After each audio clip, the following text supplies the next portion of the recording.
দাদা, আমি তো আপনাকে নিয়ে গর্বিত।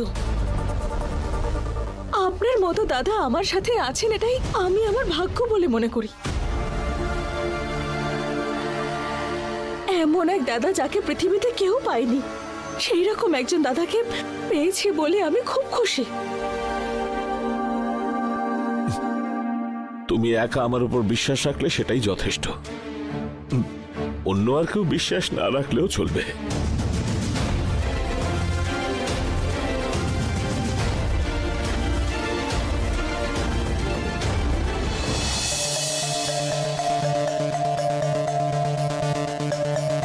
কি হলো, তুমি কিছু বলছো না যে?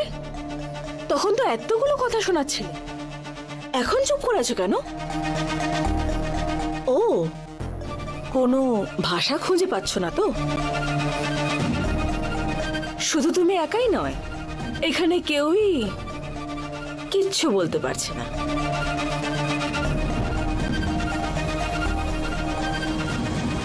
আমার দাদার ব্যাপারে কথা বলার মতো যোগ্যতা এখানে কারোর মধ্যে নেই।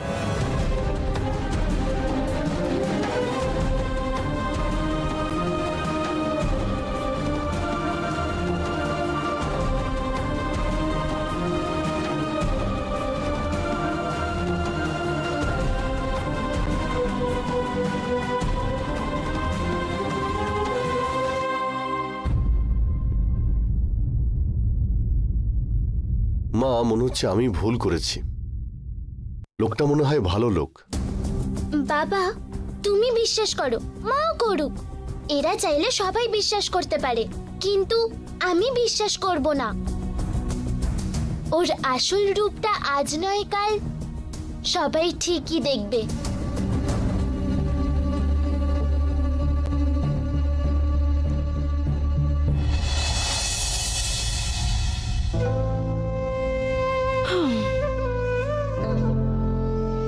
উনি তো ঠিক সময় চলে আসেন, তাহলে আজকে উনি এখনো এলেন না?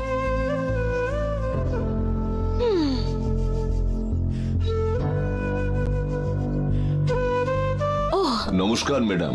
নমস্কার স্যার, আপনার জন্য অপেক্ষা করছিলাম, বসুন। স্যার, আপনার জন্য কিছু খাবার আনি? কফি, টি, জুস বা অন্য কিছু? না ম্যাডাম, এইমাত্র খেয়ে এসেছি। ঠিক আছে ম্যাডাম। আচ্ছা, কেন আপনি আমাকে এত আর্জেন্টলি ডেকে পাঠিয়েছেন?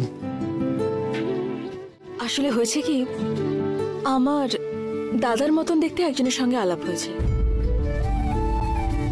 রূপে দাদার মতন, গুণেও আমার দাদার মতন।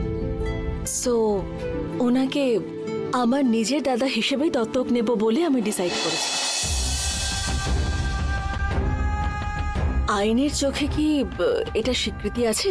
আর যদি থাকে তাহলে তার লিগ্যাল প্রসিডিওর কি কি আছে জানতে চাইছিলাম, আর এই কারণেই আপনাকে এখানে আসতে বললাম। ম্যাডাম দেখুন, ইন্ডিয়ান অ্যাডপশন অ্যাক্ট 1956 অনুযায়ী একটা বাচ্চাকে আপনি দত্তক নিতে পারেন, ওই বাচ্চাটার আপনি অভিভাবক হবেন। কিন্তু দাদার মতন কাউকে দত্তক নেবার আইনটা বানানো হয়নি ম্যাডাম। হিন্দু অ্যাডপশন আইন অনুযায়ী এর কোনো সুযোগ নেই। আমার মনে হয় না হিন্দু সম্প্রদায়ের ক্ষেত্রে এই রকম কোনো সুযোগ আছে বলে এটা আপনি পারবেন না। আপনি একটা কাজ করতে পারেন, হতে পারে উনি আপনার কাছে খুবই ইম্পর্টেন্ট। আপনার দাদার মতন কারোর জন্য আপনি যদি কিছু করতে চান, মাঝখানে কোনো আইন বাধা হয়ে আসবে না। মানে ওনার নামে আমি পুরো সম্পত্তি লিখে দিলে কারোর আমাকে প্রশ্ন করার কোনো অধিকার নেই, তাই তো? সম্পত্তি আপনার নামে থাকলে আপনি ওটা লিখে দিতে পারেন। সম্পত্তি অন্যের নামে থাকলে যদি আপনি ওটার ভাগ নিয়ে থাকেন, তবে সেটা অন্যের নামে লিখতে পারবেন না। না, সমস্ত সম্পত্তি আমার নামেই আছে। তাহলে নিশ্চিন্তে আপনি সম্পত্তি লিখে দিতে পারেন অথবা উইল বানাতে পারেন। কিন্তু আমার মত হলো এটাই, একজন ওয়েল উইশার হয়ে আপনাকে বলছি, যার নামে উইল বানাবেন আপনি, ওনার নামে সম্পত্তিটা লিখে দেবার আগে 1000 বার চিন্তা করে দেখবেন। কেন কি আপনার তো ছোটখাটো সম্পত্তি নয়, পুরো সাম্রাজ্যটাই। একবার আপনি সম্পত্তিটা লিখে দিলে ওটা কিন্তু ফেরত পাওয়াটা কঠিন হয়ে দাঁড়াবে, অলমোস্ট ইম্পসিবল। এখন আমি এইসব কিছু নিয়ে একদমই চিন্তা করছি না। যদি করি তখন না হয় আপনার সঙ্গে কথা বলে নেব। ঠিক আছে ম্যাডাম, এবারে আমি চললাম। হ্যাঁ, বাই দ্য ওয়ে, কোনো কিছু ইম্পর্টেন্ট থাকলে আমাকে কল করবেন। শিওর।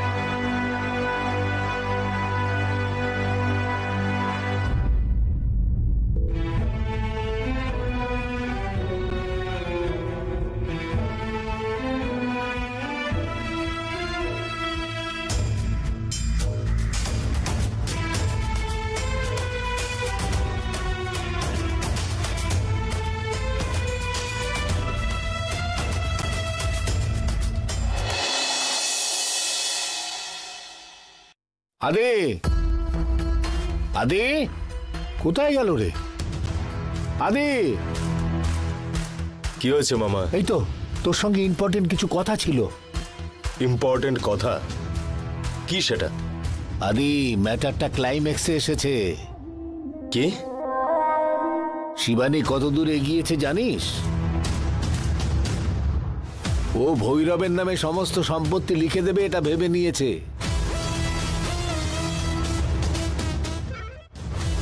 সকালবেলা লয়ারকে ডেকেছিল। ভৈরবকে নিজের দাদা বানিয়ে নেবে এটা ডিসাইড করেছে। সেটাই আইনতভাবে কি করা যায় সেটা লয়ারকে জিজ্ঞেস করছিল, কিন্তু লয়ার এটা কোনোভাবেই সম্ভব নয় বলে দিয়েছে।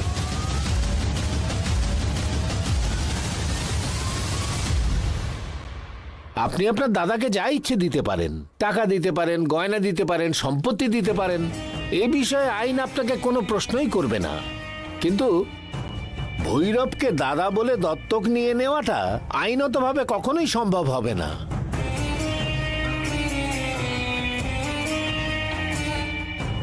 ওই বিষয়ে শিবানী খুব ইমোশনাল হয়ে গেছে। গতকাল কি হয়েছে জানিস? অশোক বলেছে তোমার দাদা আর ভৈরব কিন্তু এক নয়। তোমার দাদা তোমার জন্য বিষ খেয়েছিল, এই ভৈরব কি তোমার জন্য বিষ খাবে? তারপর শিবানী অশোককে চ্যালেঞ্জ করেছে যে ভৈরব ওর জন্য বিষ খেতে রাজি হবে।